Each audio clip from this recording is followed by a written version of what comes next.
세상학교 성도 여러분, 9월 13일 수요 공부를 시작하겠습니다.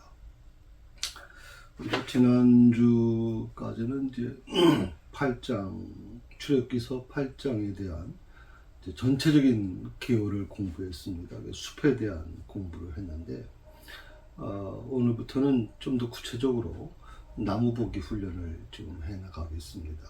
그래서 각 구절마다 하나님의 뜻이 뭔지를 분석하는 그런 훈련을 할 텐데요.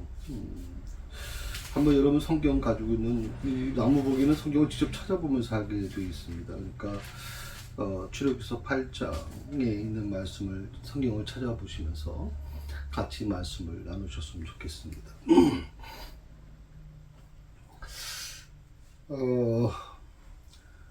바로가 하나님께서 모세와 아론을 통해서 이제 행하신 첫 번째 기적, 여러분 기억하시죠? 예, 나일강을 이제 피로 물들게 하는 그런 기적이죠. 이것을 이제 무시합니다. 근데 왜 그랬을까 하는 두 가지 의미가 아마 태도가 있었을 거라고 생각이 드는데, 첫째는 이제 무시하는 거고요. 모세와 아론이라고 하는 이 사람들, 히브리 민족의 대표라 그러니까 그 히브리 민족에 대한 어떤 무시하는 노예 신분의 어떤 그런 부분을 굉장히 무시하는 듯한 어떤 그런 모습이 있었고, 또 모세와 아론이 제시한 이 부분에 대해서 그런 어떤 그에 대한 두려움이나 그런 것이 일어날 거라는 생각을 전혀 하지 않았던 것 같아요. 그런데 하나님은 어떠십니까? 이 바로의 태도와는 전혀 관계없이 자신의 뜻을 이루어 가신단 말이죠. 그러니까 바로라고 하는 그 대상이 어떤 것을 가지고 있던 간에 그건 중요한 게 아니에요. 하나님께서 하시고자 하는 그 부분이 굉장히 중요할 수밖에 없는 것이고, 하나님은 결국 바로의 태도와 상관없이 자신의 뜻을 이루신 것처럼 오늘도 이 시대는 마찬가지입니다. 하나님을 믿지 않는 자들이 많고 또 하나님을 멸시하는 자들이 많지만 하나님은 그것에 대해서 좌우지하지 않으세요. 결국 하나님의 뜻을 이루실 겁니다. 사실 우리가 요즘에 기후변화라든지 또 지구 곳곳에 일어나고 있는 현상들을 바라보면서 굉장히 좀 두려워하고 있지 않습니까? 굉장히 무서워하죠. 왜? 인간의 과학의 힘으로 할 수 있는 게 아니거든요. 과학의 힘으로 이것을 조절할 수 있는 능력이 없는 거예요. 이 자연의 힘이라는 게 인간의 과학보다 앞서 있단 말이죠. 더 크단 말이에요. 그러니까 인간은 두려워할 수밖에 없는 거예요. 그런데 오늘 하나님께서 결국 이 자연을 움직이시는 분이 누구예요? 이 자연의 역사 흐름을 움직이시는 분이 누구예요? 바로 하나님이시란 말이죠. 그런데 사람들은 하나님을 두려워할지 몰라요. 저는 그게 너무 가슴이 아파요. 하나님을 두려워할지 모른다는 거. 우리가 꼭 기억해야 될 게 뭐냐면, 하나님은 사람이나 환경의 영향을 받으신 분이 아니라는 거예요. 인간은 누구나 환경의 영향을 받아요. 또 시간의 영향을 받고 사람의 영향을 받게 돼 있어요. 그런데 하나님은 그렇지 않단 말이죠. 전혀 하나님은 그러신 분이 아니에요.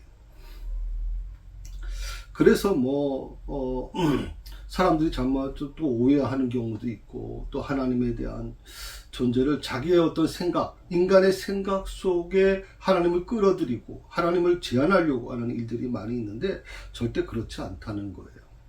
하나님의 생각과 우리의 생각이 달라요. 그러니까 내 생각 속에 하나님을 끌어들이려고 하면 이 위험한 생각이에요, 여러분. 그건 신앙생활에서 굉장히 위험한 거라는 걸 여러분 기억하시면 좋겠어요. 그리고 하나님은 뜻하시는 일을 반드시 이루시는 분이다.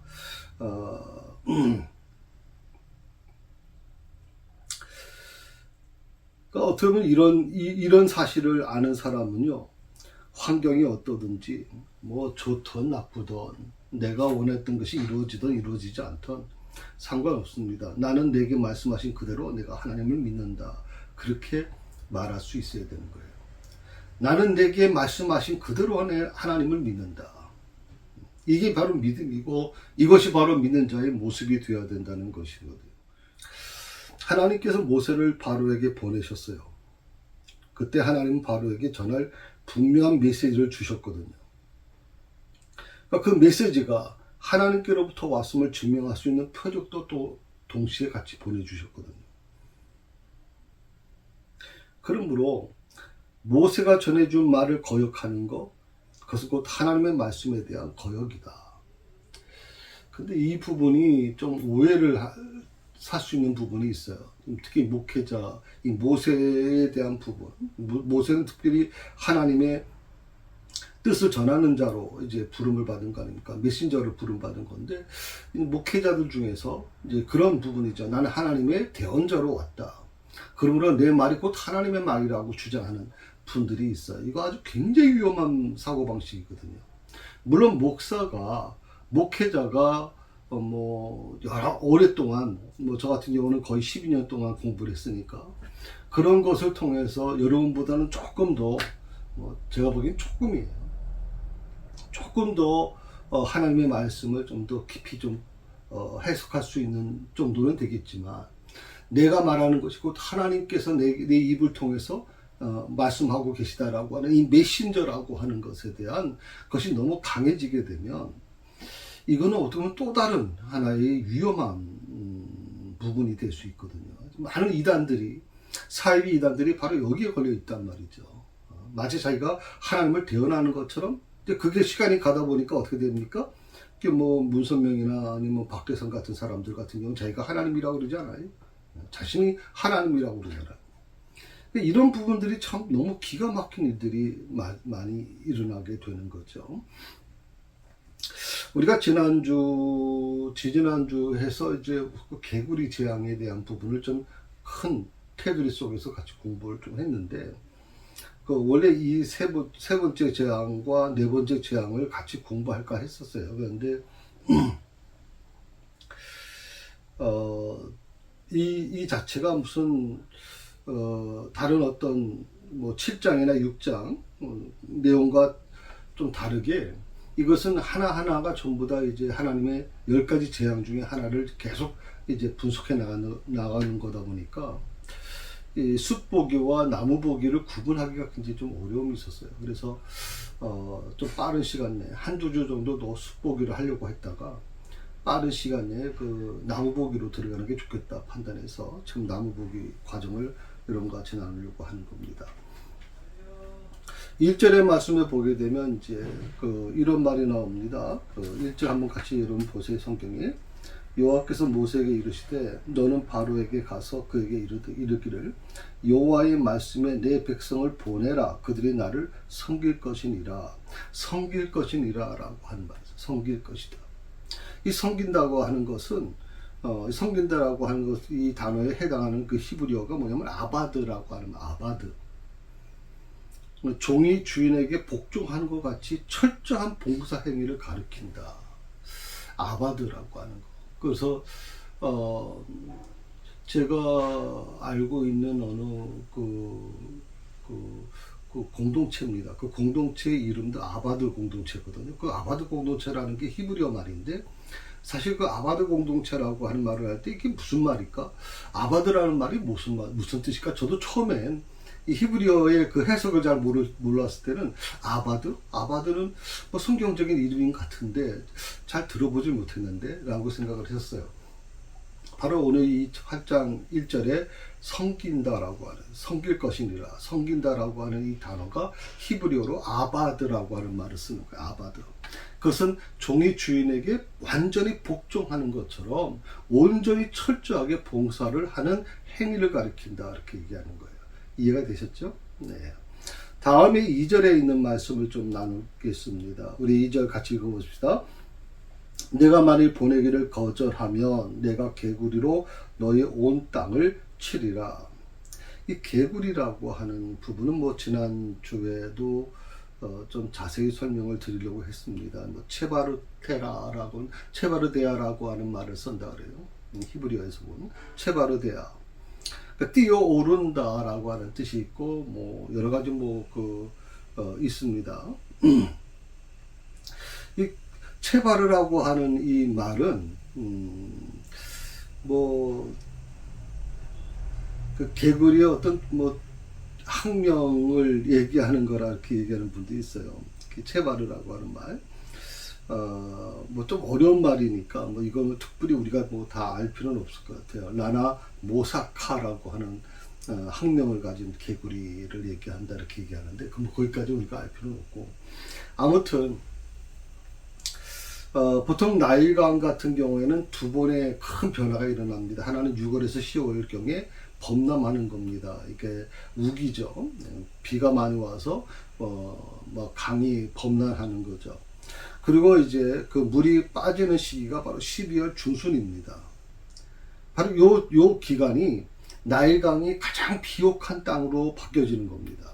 그 아주 엄청난 이제 그 토양물들이 그 물에 휩쓸려서 들어와서 막 그 주변에 그러니까 잠깐 말씀드린 것처럼 이제 물이 나일강 물이 범람하게 되면 거기 퇴적돼 있던 것들이 밖으로 막 노출되지 않습니까? 그러면서 영양분들이 그동안 이제 땅이 많이 쇠약해져 있을 때 그 땅을 이제 보호하는 영양분이 공급된다는 거예요.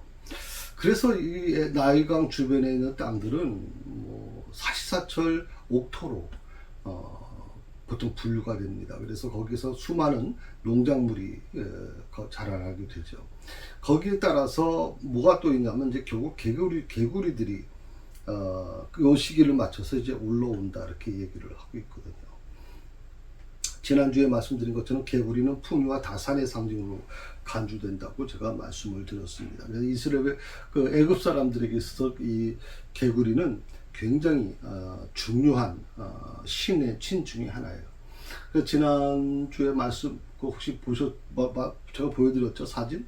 개구리 신의 모습을 보여드렸잖아요. 얼굴은 개구리 모양이고, 그래서 사람의 모양을 갖고 있는 개구리 신. 그 개구리 신을 섬기면서 그 개구리 신에게는 다산을 기도하는 거죠. 우리 자신들을 번성시켜 주시옵소서. 우리 집안을 번성시켜 주시옵소서. 우리 사업이 잘 되게 해 주십시오. 농사가 잘 되게 해 주십시오. 바로 이런 부분들을 이 다산과 연결되는 풍요와 다산을 상징하기 때문에 이 개구리 신에 대한 부분이 상당히 아주 당시에 상당히 보편적으로 확산되어 있었다고 볼 수가 있습니다. 그런데 이 다산과 풍요를 주던 이 개구리가 개구리 신이 오히려 저주와 고민거리로 바뀌어졌을 때 애굽 사람들이 어떻게 반응했을까 하는 거예요. 자신들이 지금까지 자기들에게 풍요를 주고 다산을 허락해 주신 신이라고 생각하고 그 신에게 제물을 드리고 그 신을 아주 철저히 섬겨왔는데 그 신이 지금 자기들에게 오히려 저주와 고민거리로 바뀌었단 말이에요. 그래서 이 두 번째 재앙은 애굽 우상의 종교의 허탄함을 드러내는 것 같아요. 애굽 종교의 허탄함. 아마 애굽 사람들이 바로 이 10가지 재앙을 통해서, 특별히 이 두 번째 재앙을 통해서 아주 뼈저리 느꼈을 거라고 생각합니다. 뼈저리 느꼈을 거예요. 그리고 자신이 섬겼던 그 신이 얼마나 무력한가 하는 것을 아마 직접 경험했을 거라고 생각을 합니다. 특별히 오늘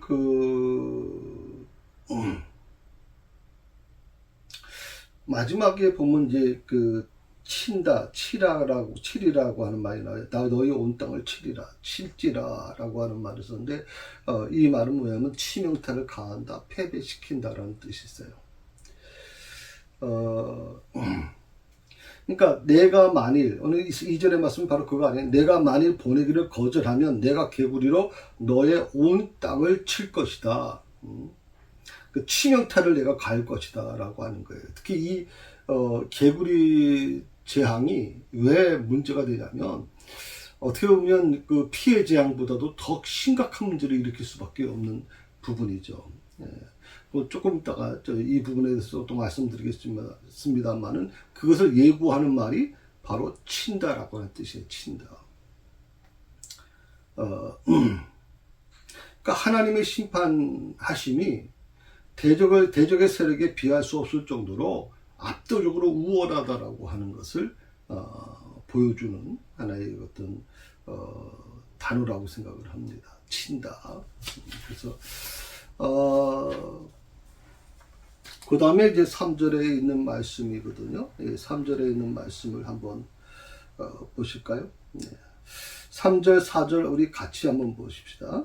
개구리가 날강에서 무수히 생기고 올라와서 내 궁과 내 침실과 내 침상 위에 내 신하의 집과 내 백성과 내 하독과 내 떡 반죽 그릇에 들어갈 것이며 개구리가 너와 내 백성과 내 모든 신하에게 기어오르리라 하셨다 하라.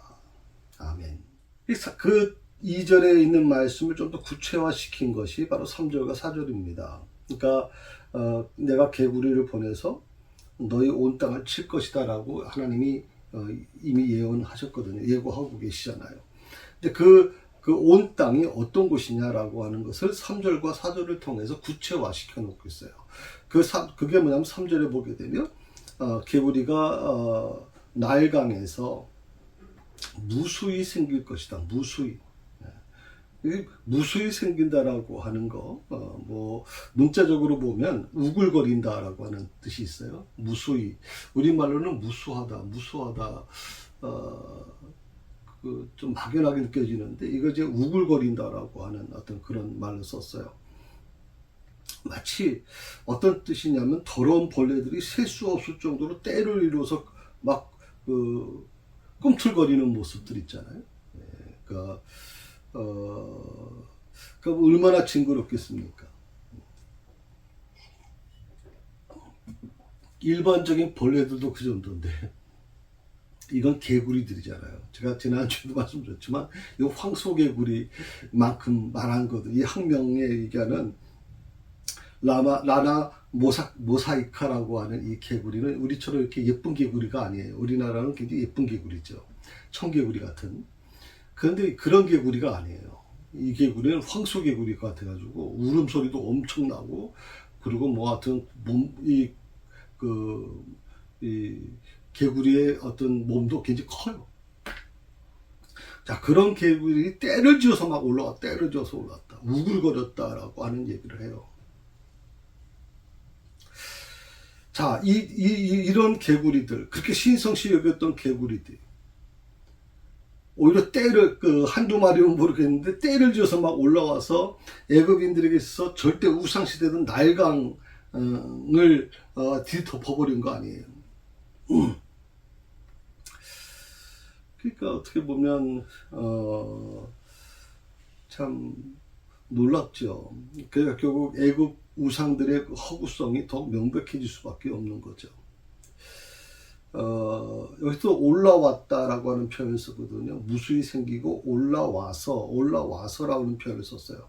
개구리는 원래 늪지나 물가에서 서식합니다. 그런데 오늘 이 무수한 어떤 개구리가 때를 지어서 땅 위로 이제 기어 올라왔다. 그리고 사람들의 거주지까지 몰려왔다는 게 뭘 의미하는 거냐? 늪지나 물가에 있어야 될 개구리들이 때를 지어서 지금 사람들이 거주지까지 몰려들었다. 이건 단순히 자연현상이 아니라는 것을 알려주는 거예요. 자연현상이 아니다. 이건 아마 바로나 애굽 사람들도 느꼈을 거예요. 나일강 늪지나 물가에 거해야 될 그 개구리들이 지금 때를 지어서 사람들이 머무는 거주지까지 몰려왔다는 건 단순히 자연재앙이 아니다. 그러니까 하나님의 어떤 초자연적인 이적으로 그들이 느끼고 두려워할 수밖에 없었던 거죠. 그래서 제가 조금 전에 말씀을 드린 것처럼 이 두 번째 재앙이 굉장히 중요한 재앙으로 와닿는 이유 중에 하나가 뭐냐면 바로 이 개구리 재앙을 통해서 애굽 사람들의 그 생각이 바뀌어지기 시작하는 거예요. 나일강이 피로 바뀌어진 것은, 나일강이라고 하는 것은 성스러운 곳이라고 하는 것이에요. 장소를 얘기하는 거라면, 개구리는 직접적으로 그들이 섬겼던 신의 형상을 갖고 있는 자거든요. 형상을 갖고 있는 이 동물이거든요. 그런 개구리가 지금 자기에게 풍요와 그리고 또 다산을 줄 거라고 믿었던 이 개구리들이 때를 지어서만 몰려왔을 때 애굽 사람들은 지금 아마 패닉에 빠졌을 거라고 생각이 듭니다. 그리고 이것이 자연현상이 아니라 이건 어떤 특별한 현상이 일어난 거다라고 생각을 하는 거죠.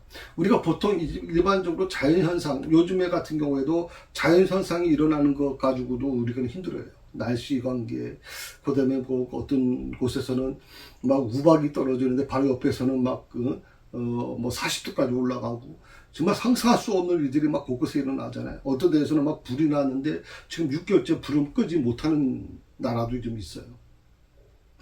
어떻게 보면 이런 모습들을 보면서 이건 자연재해라고 우리는 보통 얘기를 하지만 이 정도 자연재해도 인간이 감당할 수가 없는데 요즘 과학이 발전한 이 2024년도에 여러분 한번 생각해 보세요. 이 당시에 많은 사람들 이 현상을 바라보면서 자연현상이라고 볼 수 있었겠어요?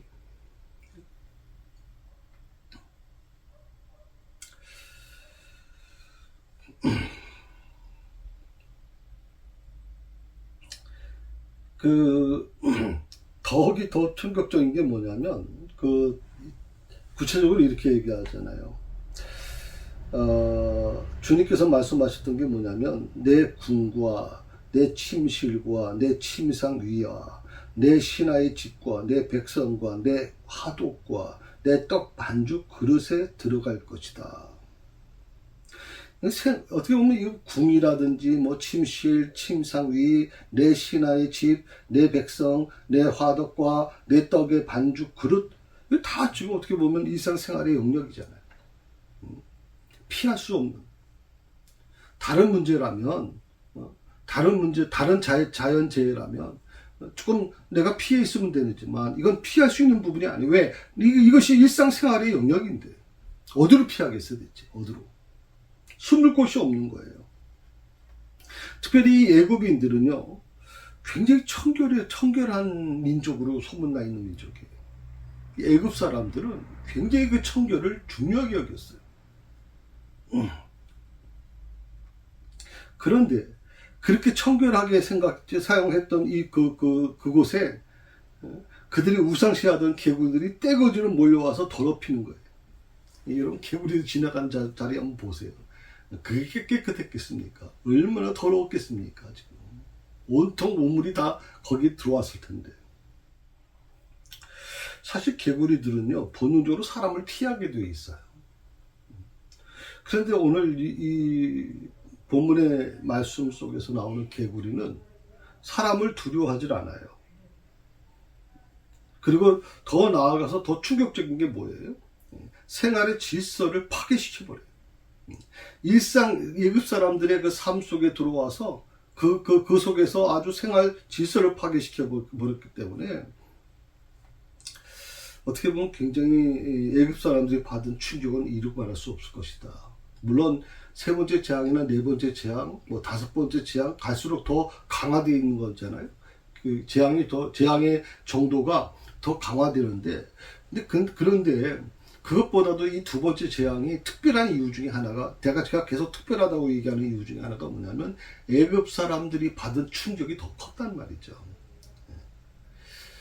어떻게 보면 이 두 번째, 세 번째, 네 번째, 다섯 번째 재앙은 두 번째 재앙을 겪으면서 그들이 포기할 건 포기하고, 뭐 여러 가지 그런 부분에서 의문이 일어난 상태에서 나타난 재앙 같은 경우에는 어떻게 보면 그럴 수 있겠구나 생각할 수 있지만 전혀 상상 못했던 일들이 일어났을 때 그걸 받아들이기는 굉장히 혼란스러웠을 거라고 생각이 듭니다.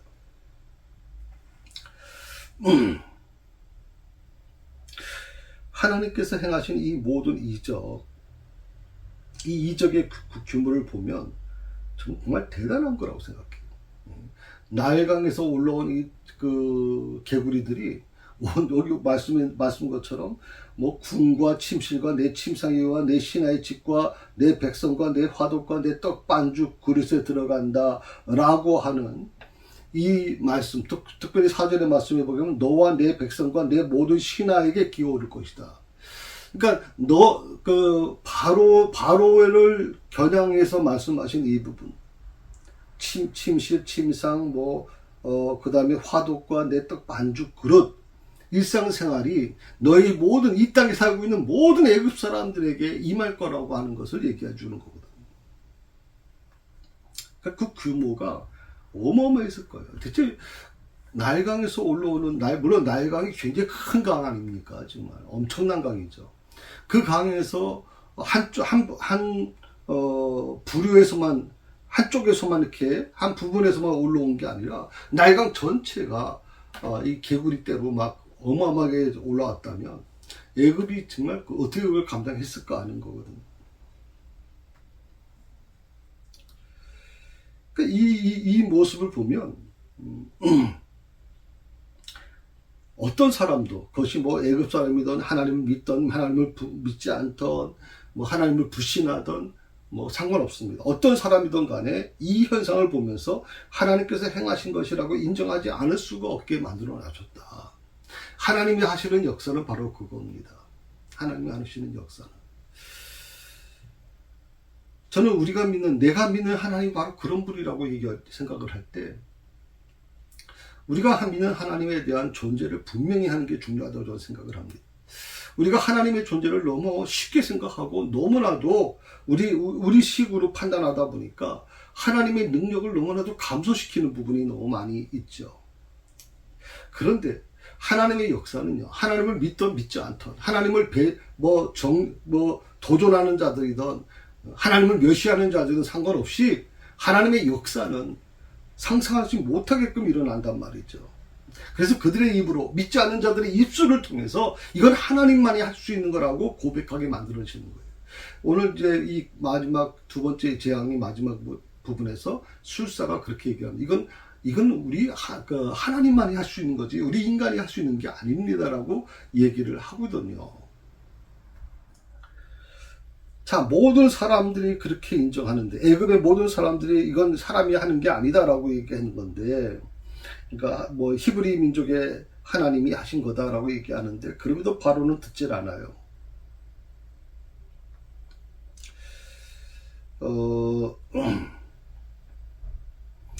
문제는 뭐냐면 이 바로가 이 하나님이 하신 일을 보고도 듣지 않았던 이유 중에 하나가 뭐냐면, 애굽 술객들도 이와 같은 일을 행했다라고 성경은 기록하고 있어요. 이 부분에 있어서 우리가 여러 가지 좀 생각을 해볼 수가 있습니다. 뭐냐면,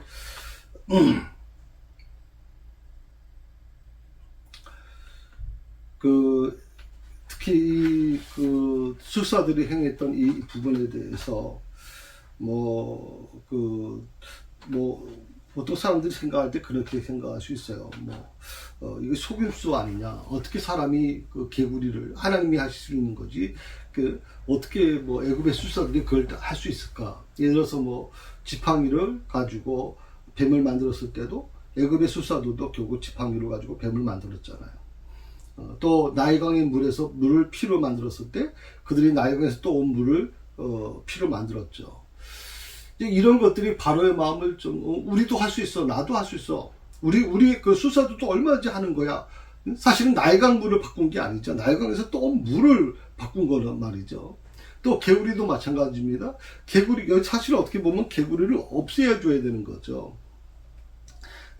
바로가 정확히 보려고 그랬으면, 정확한 부분이라면, 애굽의 술사들이 모세와 아론이 결국에는 이제 하나님의 뜻에 의해서 나일강에서 올라왔던 이 개구리들을 없애줘야죠.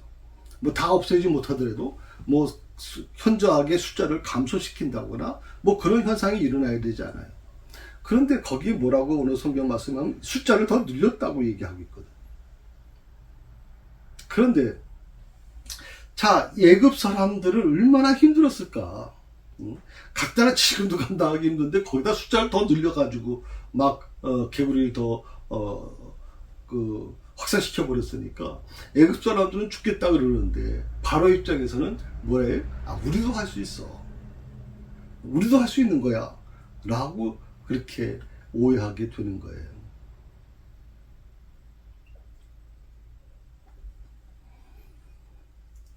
중요한 건 뭐냐면 개구리를 좀 만들었느냐, 아니면 뭐 개구리를 만든 것처럼 뭐 흉내만 낸 거냐, 아니면 그것을 속임수로 만든 거냐, 뭐 그거는 중요하지 않아요. 저는 뭐 만들 수도 있다고 저는 생각을 해요. 왜? 사단의 역사가 얼마나 강하게 나타날 수 있는지를 우리가 알기 때문에 얼마 뭐 그럴 수 있을 거라고 저는 생각해요. 어떤 사람들이 그래요. UFO가 있느냐 없느냐, 뭐 이런 거에 대해 가지고 막 결세적으로 막 UFO는 없다, 뭐 UFO는 있다라고 주장하는 자들 거짓이다라고 얘기하는 분도 있는데, 글쎄요, 그런 부분에서 우리가 단정 짓는 게 옳을까요? 옛날 과거에 천동설과 지동설이 문제가 있었잖아요. 갈릴레오가 지동설을 주장했을 때 그 천동설을 믿고 있던 사람들, 천동설이 뭡니까? 지구를 중심으로 해서 우주가 움직이는 거거든요. 태양도 지구를 중심으로 도는 거예요. 근데 이 갈릴레오는 그 정반대 얘기를 한 거죠. 아, 아니다. 태양을 중심으로 지구가 돌고 있다라고 얘기를 하잖아요. 그것을 부인하지 않으면 갈릴레오가 이제 화형에 처하게 되기 때문에 갈릴레오가 결국에는 그것을 철회시킵니다. 그럼에도 불구하고 갈릴레오가 죽기 전에 분명히 이렇게 얘기했죠. 그래도 지구는 돈다. 이 지구 중심이라고 하는 것도 그 당시에 교회가 마치 천동설이 성경적인 것으로 생각을 하고 그 원리를 그것을 부인하면 마치 뭐 잘못된 것처럼 그렇게 해가지고 얼마나 많은 사람이 죽었겠어요, 여러분. 종교 재판으로. 그러니까 우리가 신앙이라고 하는 것을 좀 우리가 좀 깊이 좀 생각해 볼 필요가 있어요. 오늘 말씀도 마찬가지입니다. 애굽 수사들이 하나님이 그 개구리를 만드실 수 있지만 어떻게 애굽 수사들이 그걸 만들었겠냐? 그거는 속임수야. 뭐 흉내를 낸 것뿐이야. 라고 하는 분들이 좀 있습니다. 왜? 그건 물론 이제 성경의 권위를 인정하기 위해서 이렇게 하는 분들이 있는데, 너무 그러다 보면 너무 편협주의로 빠져요. 신앙관이 너무 편협주의로 빠져버리면 다른 건 다 잘못됐고 내가 하는 건 옳고 우리가 하는 건 옳다. 기독교가 하는 건 다 옳은 것이고 다른 기독교와 외에 다른 것들은 다 잘못된 것이다라고 하는 이분법의 논리로 빠지게 돼요. 이건 굉장히 심각한 문제예요. 우리 한국교회가 바로 이 수렁에서 빠져나오기 위해서 지금 몸부림치고 있는 거예요, 여러분. 왜? 우리 선배 목사님들도 그렇고 우리 선배 성도들이 바로 이 이분법 논리에 빠져 있었거든요. 교회만이 진실하고 기독교만이 정직하고 기독교만이 옳고 그것이 정답이라고 생각을 해왔는데, 이제 점점 젊은 사람들, 과학이 발전한 곳에서 살던 사람들이 보니까 기독교만이 아니네 라고 하는 의문을 제기시키는 거예요, 지금. 그래서 오늘 이 부분에 대해서도 저는 분명하게 이렇게 단정시키는 것보다는 애굽의 술객들도 그 수법대로 이와 같은 일을 행할 수 있었을 것이다 라고 받아들이는 게 오히려 난 바람직하다고 생각을 합니다. 다만 그들은 무에서 유를 창조한 게 아니죠. 그 부분입니다. 그들이 나일강 물을 핏물로 바뀌어진 나일강 물을 다시 월 상태로 바꾼 게 아니잖아요. 또물 정도를 피로 바꿨다. 그럼 그게 뭐가 달라지는 거예요? 사람들, 이 애굽에 있는 사람들이나 모든 사람들이 지금 물을 구하지 못해서 막 안타까워하고 힘들고 고통스러워 하는데, 그거 하나 더 첨부됐다고 해서 뭐가 달라질까요? 바로나 그 위정자들의 마음에는 그래, 우리도 할 수 있었던 거야 라고 위로받을 수 있겠지만, 백성들이 겪었던 고난은, 백성들이 겪고 있는 그 고난에 대해서는 그들은 눈을 감을 수밖에 없어요. 어떻게 보면 정치인들이 정말 정신 차려야 될 부분이 바로 그 부분이에요. 정치인들이 잘못 생각하면 굉장히 위험한 사고방식이 바로 이 부분이에요. 내가 하는 건 다 옳고 상대방은 다 틀렸다라고 하는 이 논리가 되면 굉장히 위험한 사고가 들어가게 되는 거거든요.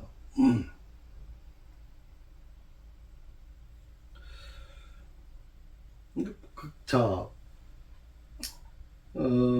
뱀을 막대기를 가지고서 지팡이 가지고 뱀을 만들 때도, 그리고 나일강물을 피로 만들 때도 바로는 아주 끄떡도 하지 않고 아주 뭐 우리도 할 수 있는 거야 라고 자신만만했던 이 바로가 갑자기 모세와 아론을 불러들입니다. 그건 뭐냐면 이 개구리가 숫자가 더 늘어났다 그랬잖아요. 이 술사들이 이제 동원되면서 개구리 숫자를 더 늘려버렸어요. 그러니까 애굽 사람들이 막 죽겠다 난리를 쳤을 것 같아요. 그 전에도 막 정말 힘들고 고통스러웠는데 개구리가 더 늘어났으니 그들의 삶은 얼마나 비극해지고 정말 고통스러웠을 거라고 생각이 들거든요. 그 원망이 누구한테 갔을까요? 결국 모세에게, 그 바로에게 갔을 거라고 생각이 들어요. 특별히 두 번째 재앙이 제가 중요하다고 계속 말씀드리는 이유가 뭐냐면 이 개구리는 신으로 섬기던 것이기 때문에 풍요와 다산을 주는 신으로 섬겼기 때문에 이 신은 왕실에서만 섬기는 신이 아니라 이 애굽 사람이라면 애굽 사람들이라면 누구나 자기 집안에 이 신을 모시고 살았단 말이에요. 그렇기 때문에 아마 그런 거에서 오는 이 허탈감, 또 거의 분노, 이런 것들이 굉장히 컸을 거라고 생각이 들죠. 여러분, 우리 이런 얘기를 하잖아요. 믿었던 사람으로부터 당하는 배신이 굉장히 고통스럽다는 거잖아요.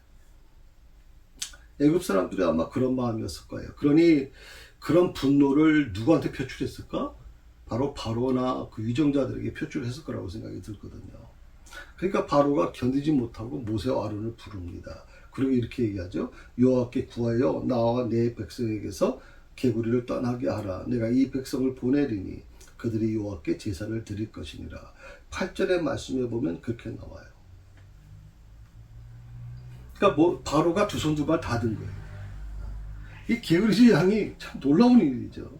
10가지 재앙 중에 두 번째 재앙밖에 안 됐는데 바로가 모세와 아론을 불러들인단 말이죠.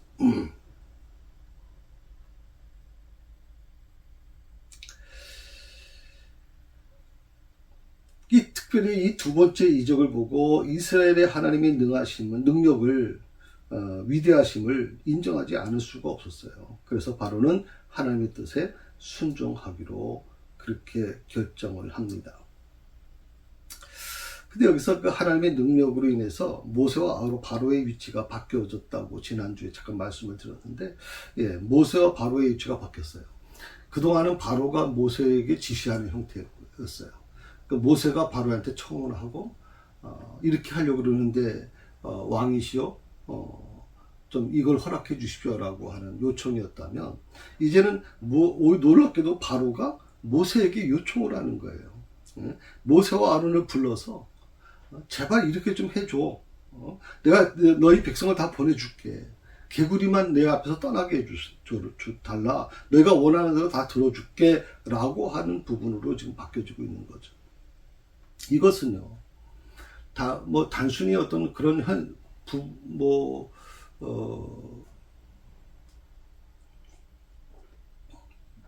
어쩌다 보니까 그렇게 된 거다라고 생각할 수 있지만, 이거는 이미 하나님께서 예고하신 거거든요. 하나님께서 바로에게 그 모세를 어떻게 얘기했어요? 신이 되게 해주겠다 그랬거든요. 바로에게 모세를 신이 되게 해주겠다. 처음에 바로하고 모세하고의 그 만남을 한번 여러분 기억해 보세요. 한번 회상해 보세요. 바로가 우습게 생각했죠. 이 모세를. 살인자였고 도망자였던 모세. 그가 갑자기 어느 날 히브리 민족의 대표라고 찾아왔는데 한심한 거죠. 바로 입장에서는. 그러니까 바로가 아주 모세를 우습게 생각을 합니다. 그러니까 모세가 그것 때문에 정말 그 이스라엘 백성들에게 겪었던 고난, 그리고 어떤 특히 이간질을 시켰잖아요. 이 바로가 오히려 더 이스라엘의 어떤 그런 사람들에게 더 많은 일을 주면서 더 고통스럽게 만들어줘서 그런 불평불만이 전부 모세에게 가도록 그렇게 만들어 버렸잖아요.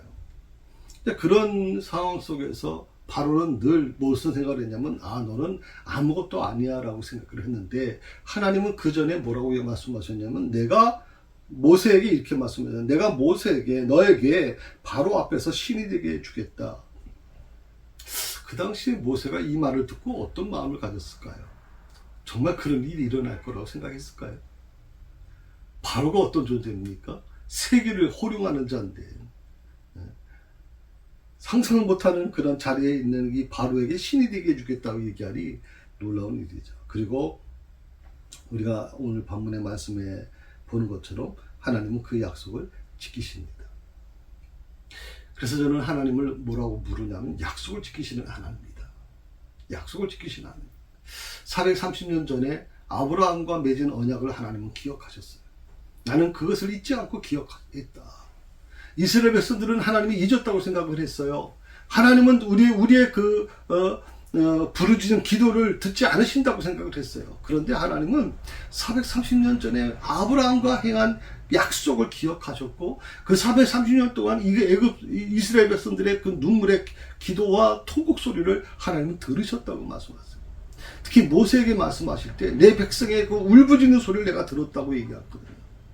그러니 여러분, 이 말씀을 보면서 참 놀랍다는 생각을 우리가 하지 않을 수가 없는 거죠.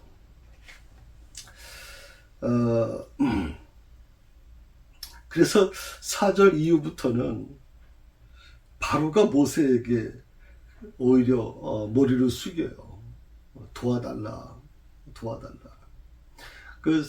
이 표현을 다윗은 이렇게 표현을 했어요. 내 원수의 목전에서 내게 상을 베푸시고 라고 했어요.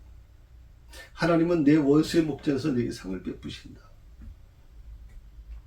이건 다윗이 그 삶 속에 체험을 한 거죠. 정말 신받으시지 못하고 맨발로 도망가야 됐던 이 다윗, 도망가는 다윗을 향해서 정말 사울을 따르던 자들이 정말 얼마나 비아냥거리고 하나님도 너를 버렸다느니 하여튼 입에 담을 수 없는 얘기를 퍼부었잖아요. 다윗이 그런 아픔과 너무 상처를 많이 갖고 살아갔잖아요. 근데 다윗은 하나를 꼭 기억했어요. 이거 하나만을 믿고 있었어요. 이건 뭐냐면 하나님께서 때가 되면 원수의 목전에서 나에게 상을 베풀어 주실 것이다. 오늘 말씀 속에서 하나님이 모세에게 바로에게 너가 신이 되게 해주겠다고 약속해 주셨는데, 바로 이 약속이 지금 눈앞에서 이루어지고 있는 거예요. 바로가 모세에게 오히려 머리를 숙여요. 모세는 바로가 구원을 요청할 때마다 그 요청을 응답했는데, 바로로 하여금 하나님이 어떤 분이신지를 알릴 수 있는 정말 좋은 기회라고 아마 그는 생각했을 거라고 생각합니다.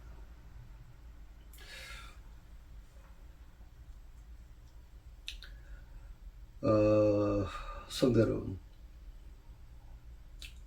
어떻게 보면 우리가 살아가는 이 삶 속에, 또 우리 가정에, 내 자녀에게 또 내 남편의 직장이나 아니면 내가 지금 다니고 있는 직장의 일터에 어떤 어려움과 고통이 아마 있을 수 있을 겁니다. 혹시 그런 고통이 있나요? 말 못할 아픔이 있나요? 혹시 세상만을 의지하다가 실패한 적이 있습니까? 고통 속에 있다 하더라도, 또 혹시 실패한 삶을 살아가고 있다 하더라도, 적어도 우리가 지금 겪고 있는 이 문제 해결자가 누굴까?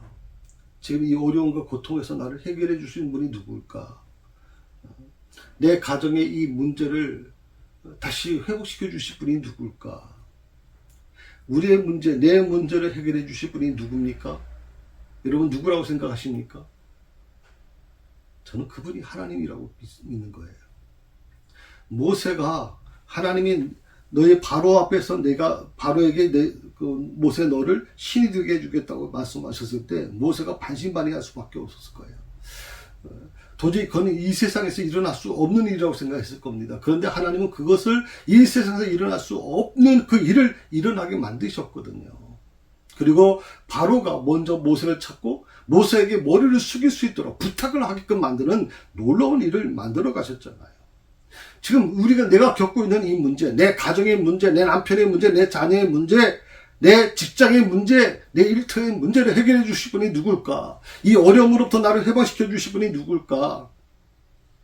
바로 하나님밖에 없음을 우리 새사랑교회 성도들은 좀 기억하시면 좋겠어요. 그리고 나에게 참 복을 가져다 주실 분도 하나님밖에 없음을 믿고 의지했으면 좋겠어요. 참 인간이라는 게 참 재밌어요. 애굽 사람들 그야말로 세계를 지배하고 정말 학식이 굉장히 대단한 나라 민족 아니었습니까? 그런데 그들이 놀랍게도 개구리를 섬기고 나일강을 섬기고 물고기를 섬기는 모습을 보면 너무 기가 막히죠. 요즘에 보통 배웠다는 분들이 그래도 대학까지 졸업하고 또 공부도 많이 하고 경험도 많이 하신 분들, 또 사회 지도층에 있는 분들이 개업식을 한다고 창업식을 한다고 그 앞에 돼지머리 갖다 놓고 거기다 돈 꽂아 놓고 하는 모습 보면 과관도 아니죠. 인간이 어떻게 저렇게 전락할 수 있는가 하는 생각을 많이 해요. 하나님의 형상을 가지고 창조된 하나님의 형상으로 만든 인간이 어떻게 죽은 돼지 머리에다가 절을 하는 그런 기현상이 일어날 수밖에 없는가 대체. 그러고도 이 민족이 축복받을 수 있는 것인가? 그러고도 이 민족이 정말 하나님의 은혜를 경험할 수 있는 것인가? 그런 것들이 매스컴에서 아무것도 걸러지지 않은 채 그렇게 방송이 됐을 때 어린아이들이 그걸 바라보면서 당연하게 습관적으로 받아들일 거 아니에요, 여러분.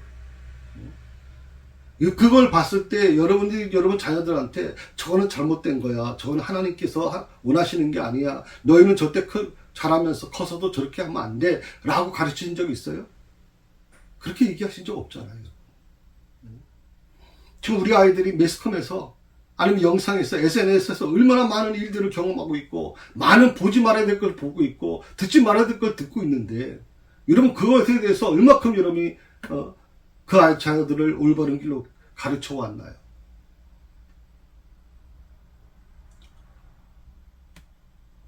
하나님밖에 없음을 믿고 의지하셔야 돼요. 우리 자녀들한테 그걸 가르쳐 주셔야 돼요. 그래서 지금 교회에서도 계속 내 자녀를 위해 울라라고 하는 이 주제를 계속 같이 성도들과 나누고 싶은 거예요. 내 자녀를 위해서 울라.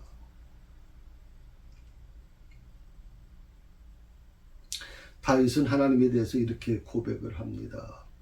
시편 16편 2절에 보면 이렇게 고백하죠. 내가 여호와께 아뢰되 주는 나의 주님이시오니 주밖에는 나의 복이 없다 하였나이다. 주는 나의 주님이시오니 주밖에는 나의 복이 없나이다.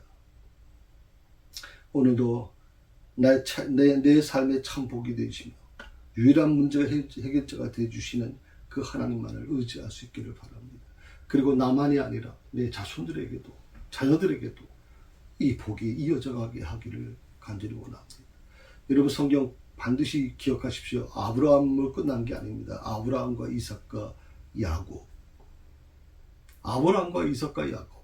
3대를 거쳐서 하나님은 계속적으로 말씀하고 계신 겁니다.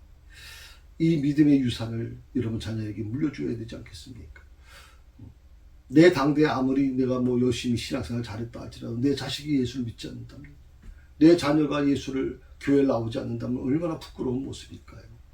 오늘 이 부분을 여러분 깊이 묵상하시면서 하나님께 다시 한번 기도하시는 여러분 될 수 있기를 바랍니다.